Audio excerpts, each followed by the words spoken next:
Have you ever wondered why sometimes being intelligent seems more like a curse than a blessing? Why do the brightest minds often end up alone, while those with average intellect seem to thrive socially? Arthur Schopenhauer, one of the most brutal and honest philosophers in history, unraveled this enigma almost 2 centuries ago. He argued that intelligence acts like a mirror, reflecting the limitations of others, and people rarely forgive those who force them to face truths they prefer to ignore. Many believe that the solitude of brilliant minds is mere coincidence or the result of a supposed lack of social skills. But Schopenhauer saw something deeper, a universal pattern repeated across all cultures and eras. He observed that even in silence, an intelligent person can cause discomfort simply by their presence. It's like holding a mirror up to someone, revealing imperfections they prefer not to see. Think about it, we celebrate almost all types of superiority, wealth, beauty, physical strength, and openly admire them. But superior intelligence? It awakens something different, a subtle resentment, a kind of aversion that most people don't even admit to feeling. Why does this happen? And why did Schopenhauer see in this a dark side of human nature that matters as much today as it did in the 19th century? Born in 1788 in Germany, Schopenhauer was not a philosopher isolated from reality. He lived intensely the dynamics he analyzed. In his years as a professor, he scheduled his classes at the same time as Hegel's, whom he considered a fraud. While Hegel attracted crowds, Schopenhauer lectured to empty rooms. Instead of becoming bitter, he became fascinated by why people prefer comforting truths to uncomfortable realities. He began to observe the relationship between intelligence and social exclusion, not just in universities but in all environments. The pattern repeated itself. The brighter the person, the more others found subtle ways to exclude them, not out of arrogance or rudeness, but because the mere presence of that person made others feel smaller. With his inheritance ensuring a modest life, Schopenhauer had the freedom to analyze society without needing its approval. He noticed how groups formed, who was included, who was pushed away, and discovered that these patterns were not pretty but consistent. Today, modern science confirms what he perceived with pure intuition. Recent social studies show how intelligence, even when admired, awakens discomfort and exclusion. Psychology reveals fascinating evidence about why intelligent people face social rejection. Studies in the field of psychology have demonstrated intriguing discoveries about the relationship between intelligence and social interaction. Brain imaging research reveals something remarkable. When people feel intellectually inferior, the same neural pathways associated with physical pain are activated. It's not just a figure of speech when someone says that intelligence hurts the ego. This sensation literally triggers pain responses in the brain. A 2021 study found that exposure to superior intelligence activates the brain's threat detection system. The amygdala, known as the brain's alarm system, is activated when we encounter someone significantly more intelligent. This reaction is similar to what we experience in the face of physical threats, which explains why it feels so instinctive and hard to control. Researchers at Stanford discovered something even more interesting. This response is intensified in group settings. When a person is alone with someone more intelligent, the sense of threat is minimal. However, when more people are added to the situation, the reaction amplifies considerably. This suggests that our brains are programmed to protect our social status more than our private self-image. But this instinctive response isn't the whole story. Schopenhauer brought profound reflections on how we consciously process these unconscious reactions. He revealed that intelligence isn't rejected randomly, it triggers something deep in human psychology, something most people don't even admit to themselves. When someone more intelligent enters a conversation, others tend to unconsciously compare themselves to that person. Not because they want to, but because it's almost inevitable. It's like putting a professional athlete in a casual soccer game. Suddenly, everyone notices their limitations. Schopenhauer observed that instead of admitting feelings of inferiority, people often project their discomfort onto the intelligent individual. They don't say, "This person makes me feel inferior." Instead, they assume that the intelligent person looks down on them, even if they haven't said or done anything to suggest that. Curiously, the more intelligent a person is, the less likely they are to actually judge others. However, this doesn't matter. Their mere presence serves as a mirror, reflecting the insecurities of those around them. This is why comments like "he thinks he's so smart" are common, even in relation to people who never boast about their intelligence. Schopenhauer also highlighted something fascinating about how intelligence is perceived differently in men and women. Both face social rejection due to intelligence, but the dynamics vary. Intelligent men often encounter direct confrontation or subtle exclusion, while intelligent women face a double dilemma. Besides being rejected for their intelligence, they challenge social expectations about how women should behave. He noted that society tends to force intelligent women to choose between being loved and respected. While female beauty is widely celebrated, intelligence often awakens opposite reactions. Women who combine beauty and intelligence frequently face more social isolation than if they had just one of these qualities. Beauty may attract superficial attention, but intelligence often creates distance.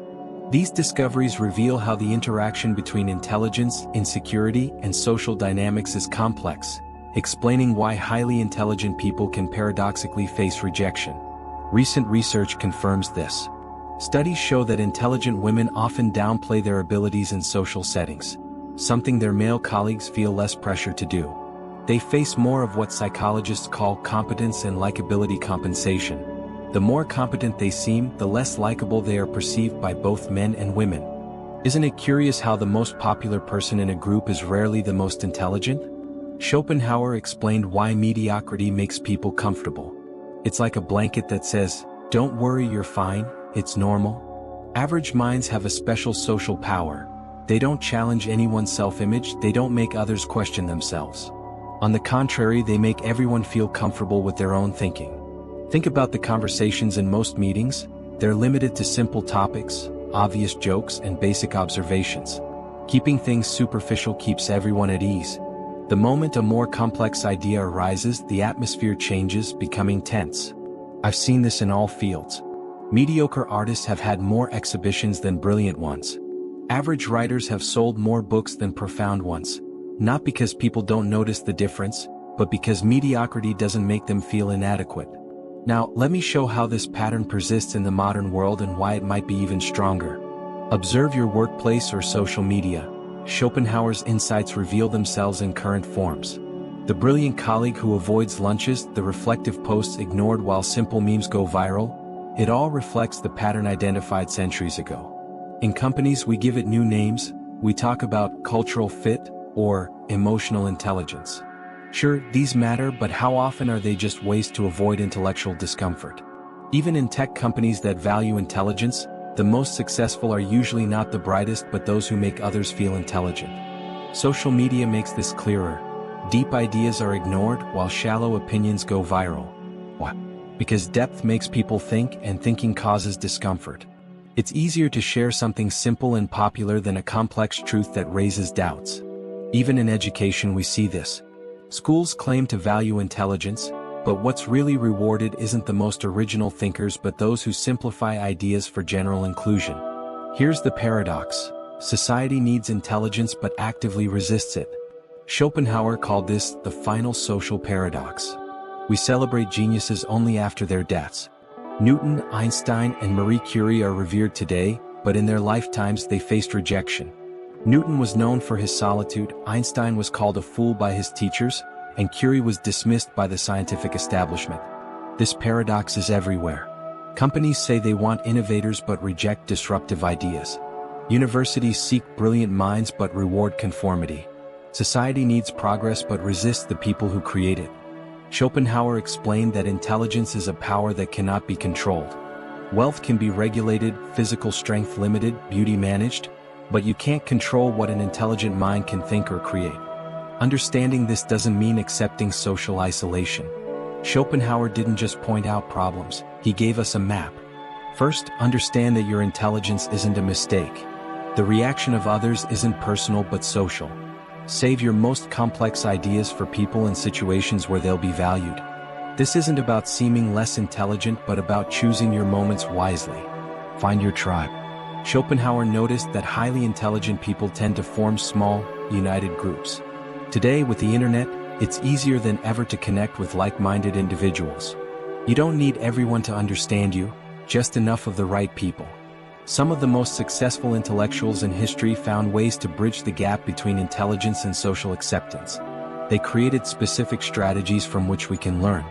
Take Richard Feynman, the brilliant physicist who became famous not just for his genius but for his ability to communicate complex ideas in an accessible way without oversimplifying them. He used clear language and relatable examples, making his intelligence inviting, not threatening.